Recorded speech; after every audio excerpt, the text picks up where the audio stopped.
The world is on the brink of a new war. The two world wars that have occurred before give us insights into this potential future conflict.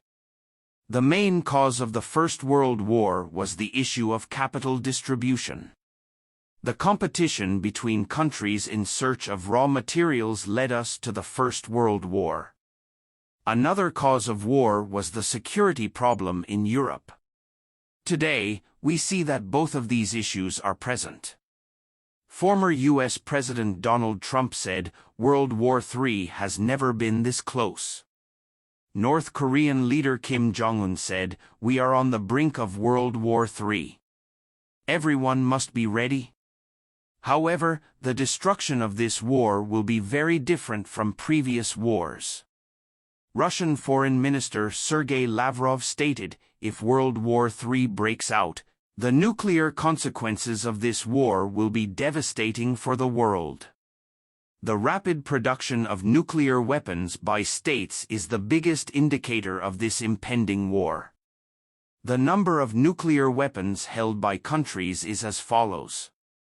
Russia, 5,977. USA, 5,428. China, 350. France, 290.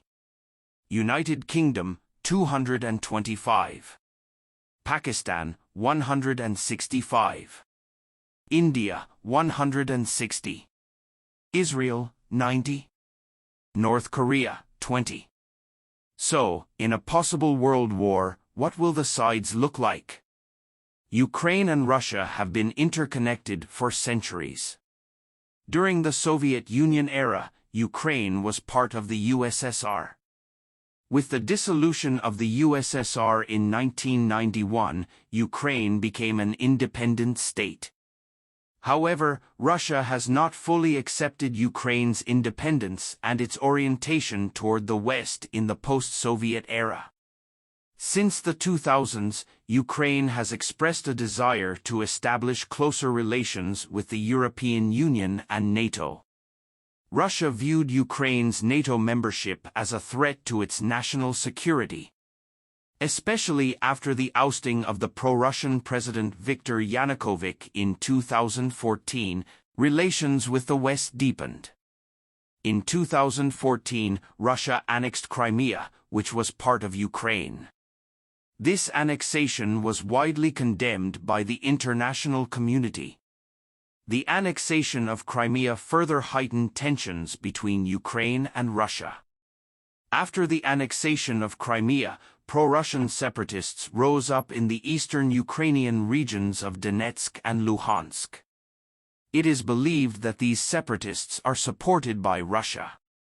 These conflicts have continued in eastern Ukraine since 2014. On February 24, 2022, Russia launched a large-scale military operation against Ukraine. This attack was carried out by land, air, and sea. Many major cities, including Kyiv, were targeted. Russia referred to this operation as a special military operation, but the international community defined it as a full-scale invasion. In response to Russia's attack, the US, EU, and other Western countries began imposing extensive economic sanctions on Russia. These sanctions dealt a major blow to Russia's energy, finance, and technology sectors. The Ukrainian military and population showed stronger resistance than expected. Russia's plan to quickly capture Kyiv failed.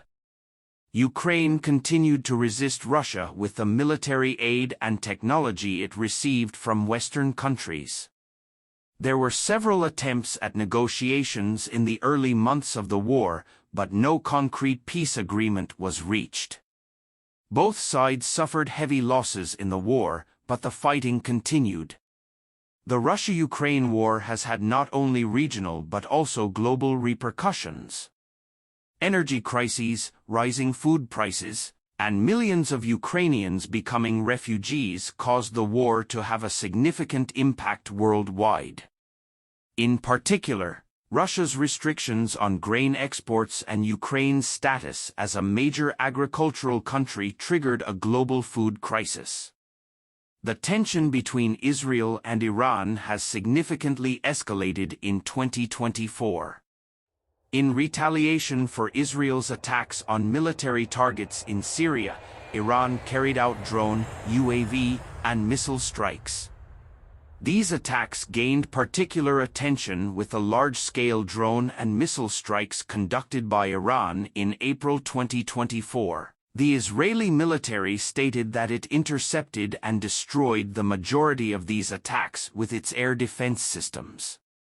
At the heart of these clashes lies Iran's harsh response to Israel's strikes on Iran-backed targets in Syria. Following an Israeli attack on Iran's military presence in Damascus, Iran had threatened to punish Israel.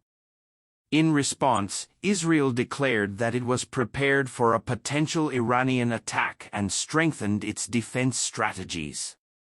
These developments are seen as a precursor to a broader conflict in the region, but it is noted that both sides are following a controlled tension policy to avoid a direct large-scale war.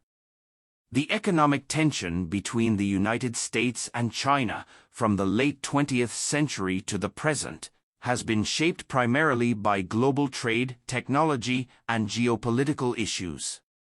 If we look at the historical process of this tension, several key milestones stand out.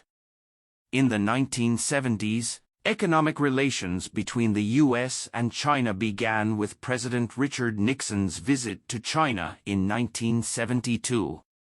This visit led to the re-establishment of diplomatic relations between the two countries and the beginning of economic cooperation. In 1979, China began implementing economic reforms, opening up to the world, and the trade volume with the U.S. grew. In 2001, China's accession to the World Trade Organization, WTO, caused economic ties between the two countries to grow rapidly.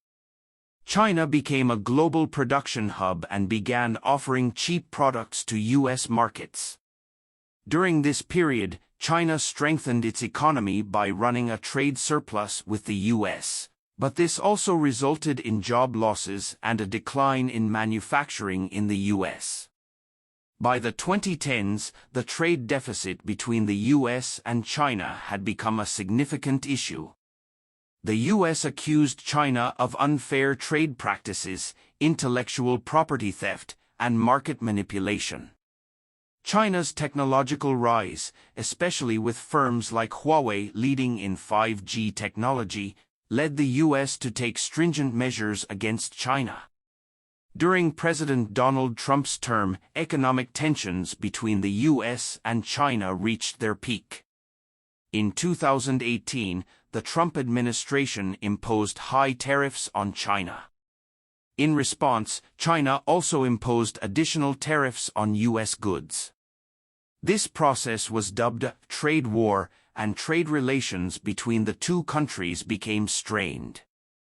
One of the major issues during this period was China's forced technology transfers and the U.S.'s technology embargoes on China. Although tensions were partially eased with a Phase 1 trade deal in 2020, the underlying problems were not resolved. Entering the 2020s, the tension between the U.S. and China began to focus on technological competition. China's strategic plans, such as Made in China 2025, caused the U.S. to perceive China's technological leadership as a threat. In fields like semiconductors and artificial intelligence, the U.S. imposed various sanctions to slow China's rise. At the same time, geopolitical issues such as Taiwan and the South China Sea also became factors affecting economic relations. This economic tension reflects not only on trade and technology but also on global supply chains, financial markets, and international organizations. The future of U.S.-China relations will depend on the steps taken in these areas. The tension between India and Pakistan began in 1947 with the independence of British India. into two separate nations. This partition led to the creation of India, a country with a Hindu majority, and Pakistan, a country with a Muslim majority. However, during this partition, millions of people were forced to migrate and religious violence erupted, resulting in the deaths of hundreds of thousands of people. One of the key issues between the two countries is the status of the Kashmir region. Kashmir, a predominantly Muslim area, is claimed by both India and Pakistan. Due to the Kashmir conflict, India and Pakistan went to war in 1947 to 1948, 1965, and 1999. In 1971, another war broke out over the independence of Bangladesh. This tension has also reflected in a nuclear arms race. India conducted its first nuclear test in 1974, while Pakistan followed in 1998. Since then, the tension between the two nations has persisted, with occasional border skirmishes, terrorist incidents, and diplomatic disputes. In a possible world war, it seems that Asian countries, led by Russia, China, and Iran, would form one group, while the United States and European countries would be in the opposing group. However, as in previous wars, all of humanity will be the loser.